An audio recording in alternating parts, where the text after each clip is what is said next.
What is happening, ladies and gentlemen? Good to see you all again. உங்கள் எல்லாரையும் ஒரு புது சீரீஸ்க்கு வெல்கம் பண்ணுறதுல ரொம்ப சந்தோஷப்படுறேன். இந்த சீரீஸோட நேம் என்னன்னு பார்த்தீங்கன்னா யோகிஸ் ஃபைட் கிளப். வேறு ஒன்றும் இல்லை, ரீசெண்டாக ஒரு கேம் வாங்கியிருந்தேன். குழந்தையிலேருந்து இந்த கேம் ரொம்ப ஃபேவரட். கேமோட நேம் என்னென்னு பார்த்தீங்கன்னா மார்டல் காம்பேட் 11 வாங்கியிருக்கேன். கேம் வாங்கினதுலேருந்தே டெய்லி நைட் ஃப்ரெண்ட்ஸ் கூட ஆன்லைனில் ஒரு கேம் போட்டுட்ருக்கேன். ஒரு அட்லீஸ்ட் அவங்க கூட காலில் கனெக்ட் பண்ணிட்டு ரேண்டமாக என்னத்தையாவது பேசிக்கிட்டு ஒரு மாதிரி ஸ்ட்ரெஸ் பஸ்டராக போயிட்டு இருக்கு. So I thought why not daily ஒரு கேமை போட்டு உங்கள் கூடயும் பேசலாம்னு நினச்சேன். வேறு ஒன்றும் பண்ண போகிறதில்ல, நமக்கு இருக்க கோவத்தை எல்லாத்தையும் அந்த கேமில் காட்ட போகிறோம். வின் பண்ணுறோமோ லூஸ் பண்ணுறோமோ அண்ட் நம்ம மைண்டில் தோன்றது எல்லாத்தையும் பேச போகிறோம். வே ஜஸ்ட் கோனா சில். நீங்கள் யாராவது மார்டல் காம்பேட் 11 வச்சிருக்கீங்கன்னா சொல்லுங்கள், நாமளும் சேர்ந்து விளையாட பார்ப்போம். ஸோ வாங்க நம்ம தலைவனை காலில் கனெக்ட் பண்ணிட்டு ஒரு கேமை போடுவோம். தலா வணக்கம். வணக்கம். என்ன பண்றீங்க, எப்படி இருக்கீங்க?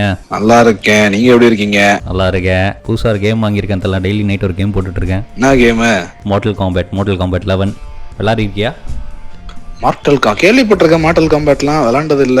இந்த டேக்கன் இந்த கேம்லாம் கேள்விப்பட்டிருக்கியா? டேக்கன்லாம் கூட கேள்விப்பட்டிருக்கேன், ஆனா விளையாண்டது இல்ல. ரொம்படா ஒன்னும் பெரிய கேமர்லாம் இல்லைங்க ஐயா, அதனால சரி கேள்விப்படுறதோட சரி, விளையாடுறதெல்லாம் இல்ல. ஒரு ஃபைட்டிங் கேம் தான், வேறதும் பெருசா இல்ல. வன்முறையா? ஆமா, வன்முறைனா நமக்கு ஆகாதே. டெய்லி நைட் தரணி கூட போட்டுட்டு இருக்கேன். நீங்களும் வந்தீங்கன்னா நல்லா இருக்கும் கேமு. அவருக்குமே வன்முறை ஆகாதே, அவர் எப்படி வராரு? கேம்ல மட்டும் ஆடுவாப்ல, கேம்ல மட்டும் வன்முறை நேர்ல அடித்தடி அவாய்ட் பண்ணிடுவாப்ல. பாப்போம். எனக்கு கரெக்டான பிசி இல்லை வர்றதுக்கு. ஓகே ரெடி பண்ணிட்டேன், நான் வரேன். ஓகே. அப்புறம் ஊர்வலத்தில் நின்று வந்துட்டு இருக்குன்னு பாக்குறீங்களா? என்னென்னமோ நடக்குது. என்ன வேணும் சொல்லுங்க, அதை பத்தி பேசுவோம். நீங்க என்ன பாத்தீங்க ஊர்வலத்துல? நான் நிறைய பார்த்தேன். டிராவிஸ் ஸ்காட் வராப்ல போல இந்தியாக்கு. ஆமா, நானும் பார்த்தேன். டிராவிஸ் ஸ்காட் வராரு கான்சர்ட் டெல்லியில. ஆமா, வேற லெவல்ல இருக்கும் போல. தெரியல எப்படின்ட்டு. நம்ம ஆளுங்க தான், நம்ம ஆளுங்க ஒரு ஃபீனையும் கூஸ் பம்பையும் தாண்டி அமைதியாயிடுவானுங்க. அப்புறம் வேற என்ன பாட்டு இருக்கு டிராவிஸ் ஸ்காட்டுது? இந்த சிக்கோ மோடு இன்னும் 2-3 பாட்டு, நல்ல பாட்டு. அவ்வளவு எனக்கும் அவ்வளவுதான் தெரியும். தெரியல எப்படி இருக்கும்ட்டு. அவ்வளவு பெரிய ஃபேன் பேசிங் இருக்குதா டிராவிஸ் ஸ்காட்டுக்கு? இருக்கானுங்க, அத்தனை வானபீஸ் இருக்கானுங்க. நானும் டிராவிஸ் ஸ்காட் ஃபேன் தான் சொல்லிட்டு. வானபீஸ் இருக்கானுங்க? நான் கேட்டது ஃபேன் இருக்காங்களா தான் நான் கேட்டேன். வானபீஸ் அது ஏதோ ஊர் ஃபுல்லா தான் இருக்கானுங்க வானபீஸ். ஃபேன்ஸ் இருக்காங்களா அதான் நான் கேட்டேன். ஆனா டிக்கெட் வைக்கறானு தெரியல. 50,000 டிக்கெட் இந்த டைம். அதான்டா, வாங்குறதுக்கு ஆள் இருக்கானுங்கடா. அதான் நான் சொல்றேன்ல, அதான் கான்சர்ட்ல போறதுக்கு எல்லாம் ஆள் இருக்கானுங்க. போட்டு பொளந்துட்டு இருக்கான் என்ன இங்க. வாங்கு டெல்லியில 50,000 டிக்கெட். சும்மாவே டிராபிக் கிளிக்கும்.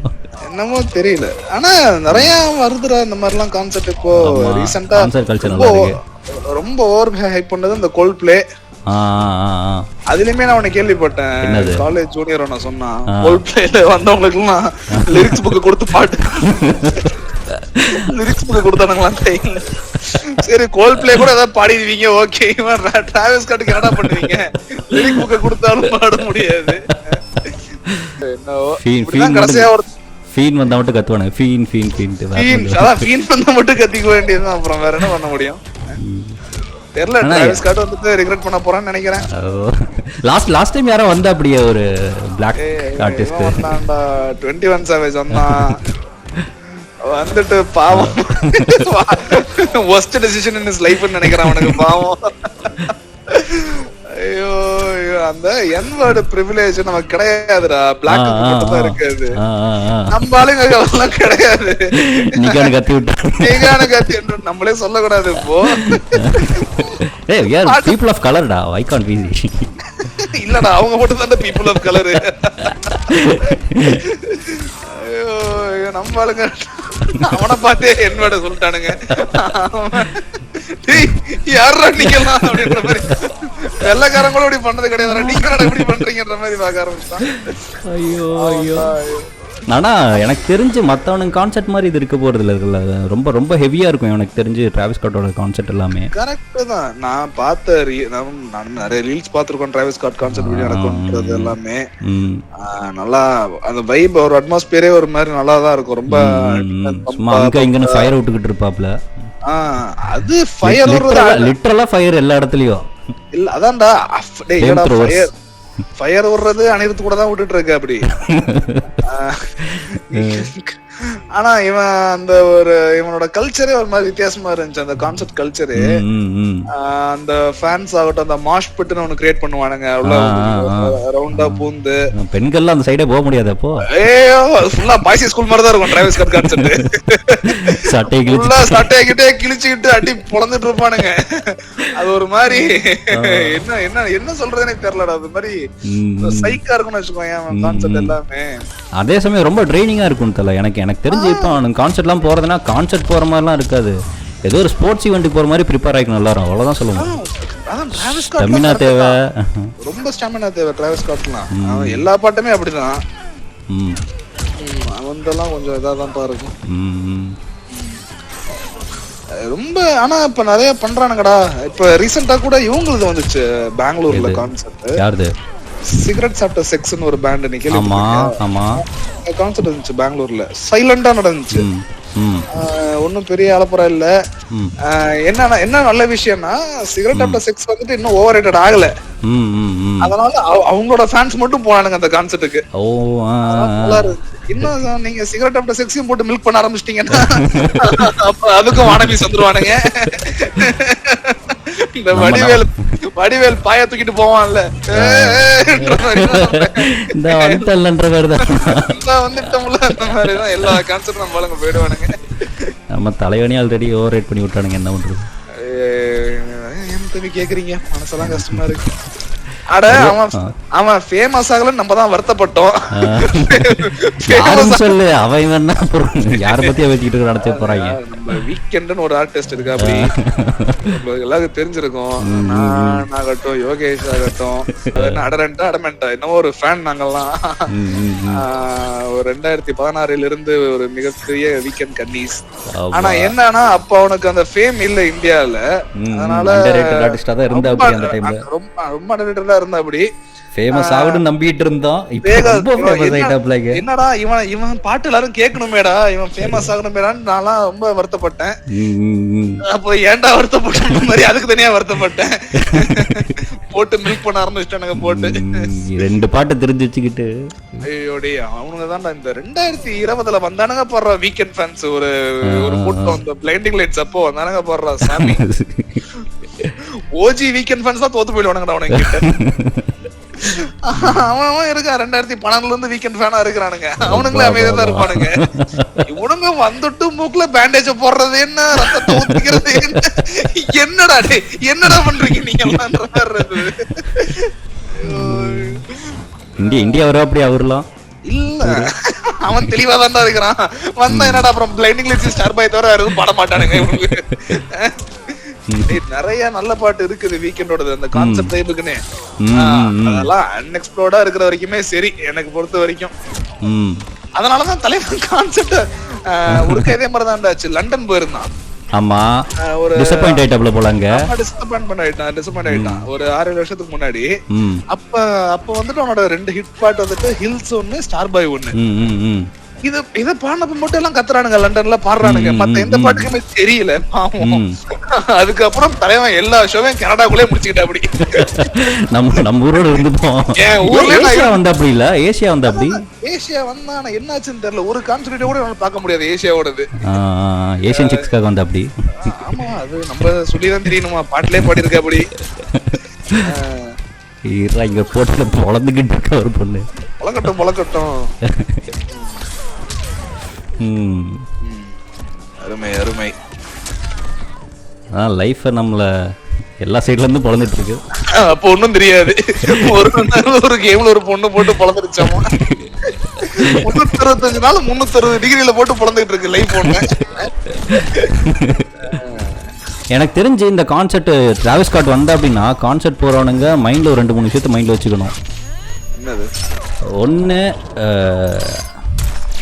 அது சாதாரணமாக இருக்க போகிறதில்ல, செம்ம ட்ரைனிங்காக இருக்க போது ஸ்டெமினா கண்டிப்பாக தேவைன்றது மைண்டில் வச்சுக்கணும். இன்னொன்று, கண்டிப்பாக டீஹைட்ரேட் ஆகும், தண்ணி குடிச்சுக்கணும், ஆனால் கரெக்டாக குடிச்சுக்கணும். அடுத்து ரெஸ்ட் ரூம் போகணும்னா வாய்ப்பே இல்லை வெளியே போகிறதுக்கு. இல்லடா, அது ஃபேன்ஸ்க்கு தெரிஞ்சா போதும், வானபீஸ்க்கு தெரிய வேண்டாம். நீ ஏன் எல்லாரும் மாதிரி இருக்கணும்னு நீ ஆசைப்பட்டுட்டு இருக்கிற? உனக்கு பிடிச்சிருந்தா ஜெனியூனா பிடிச்சிருந்தா இரு, யாரும் தப்பு இல்ல. இல்லடா டிராவல்ஸ் கார்ட்ட தெரிஞ்சாதான் பெரிய ஆள் நினைக்கிறாங்க, நான் டிராவல்ஸ் கார்ட்ட தெரிஞ்சுக்கிறேன், எதுக்கு வேண்டாம். அடுத்து 4வது ஒரு விஷயம் ரொம்ப முக்கியம். எனக்கு இந்த பர்சனல் ஸ்பேஸ் வேணும் கான்செர்ட்ல நினைக்கிறவங்களாம் போகவே கூடாது. அதுவும் டிரைவர்ஸ் கார்டு கான்செர்ட்லாம் போகவே முடியாது. பர்சனல் ஸ்பேஸ் வேணும்ன்றாங்க, ஓசிடி இருக்காங்க. நீங்க எல்லாம் டிரைவர்ஸ் கார்டு பக்கம் வந்துடாதீங்க. என்னாலே போக முடியாது, இவ்வளவு பேசுறேன், எனக்கே கொஞ்சம் ஓசிடி இருக்கு. என்னால டிரைவர்ஸ் கார்டு கான்செர்ட் போகவே முடியாதப்பா. அது ஒரு வார் ஜோன் மாதிரி இருக்குதா டிரைவர்ஸ் கார்டோட கான்செப்ட். இது எர்த்குவேக் வர மாதிரி ஆடுவானுங்கல்ல சொல்லிட்டானுங்க. அது ஆச்சுடா, அது உண்மையான்றது எனக்கு தெரியல. அவன் ஜம்ப் பண்ற அந்த ஒரு இது ஒரு மாதிரி ஏதோ ஒரு சிட்டில வைப்ரேஷன் ஆச்சு. ஆனா ஓவர் பில்ட் அப் எனக்கு ஃபீல் ஆச்சு, உண்மையானலாம் தெரியல. கொஞ்சம் ஓவரா தான் ஃபீல் ஆச்சு. இது எனக்கு எப்ப இதெல்லாம் கொஞ்சம் ஓவர் ஆச்சுன்னா இதே மாதிரி தான் டெய்லர் ஸ்விஃப்ட் கான்செர்ட்லயே ஆச்சு நானுங்களா. டேய்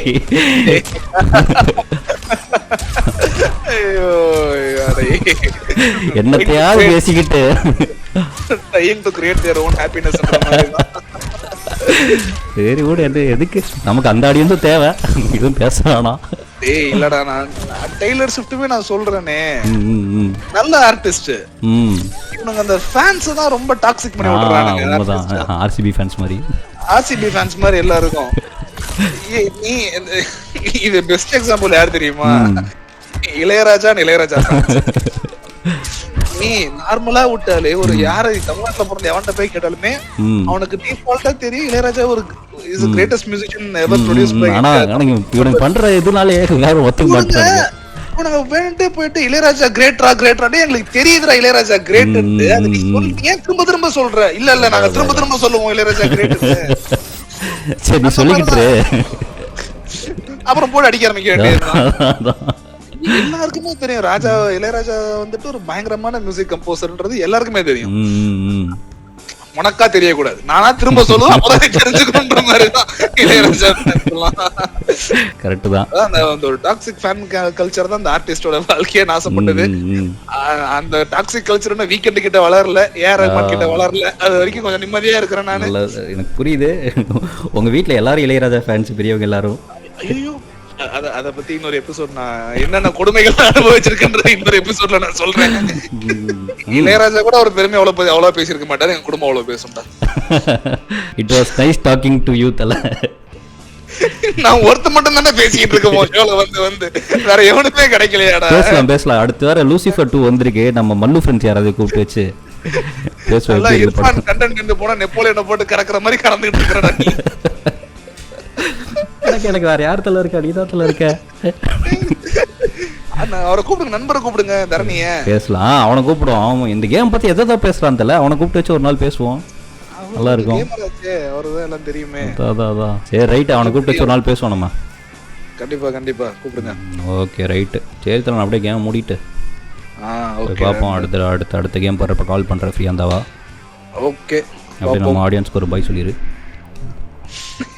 நான் கொஞ்சம் ஷைங்க, அதனால அவரே சொல்லிடுவாரு பாய்.